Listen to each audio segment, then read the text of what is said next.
This is what it's like to bring a dog on board Singapore's first airline that caters to pets, Singapore Air. This is Bella, who will act as our passenger for today. Let's go! A return flight for a pet holiday to Hong Kong can cost from $27,000 for 2 passengers and 1 pet. But most of these flights aren't holidays. About 70 to 80% are actually pet relocations. For example, this year, now it's only February, we actually already have close to 10 flights booked already.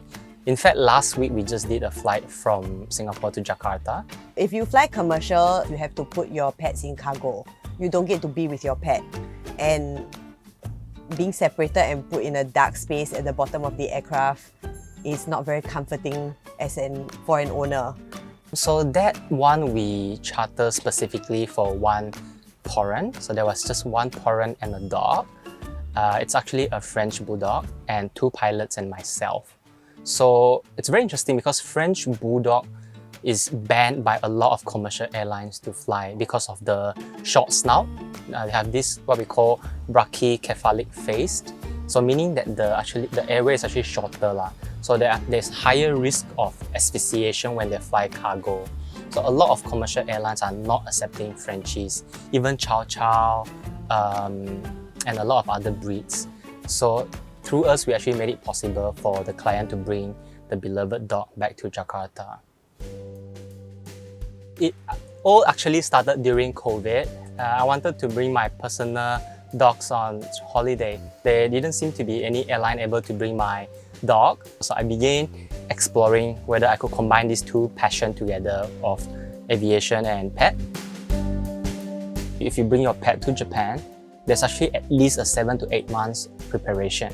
You need 2 rabies jabs, you need a rabies blood samples for serology that is done at a WOAH approved lab.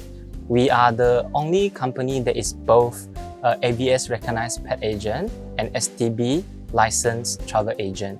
So we work very closely with them to notify them, then they will send a team over here to ensure that whole process, the inspection is done smoothly. That includes handling import and export permits with Singapore's Animal and Veterinary Service. You see Bella now is actually seated on the seat like a passenger, or they can be on the lap, or they can be anywhere they like. They can actually roam up to see to have a look at the cockpit as well. The largest that has been on this plane is actually a Great Dane. Yeah. So we fly with 2 pilots and 1 cabin crew. We'll tell them in advance that there are pets on board, so there are certain things that we will do different as compared to passenger flights. So temperature also, we keep it to a consistent for the pets.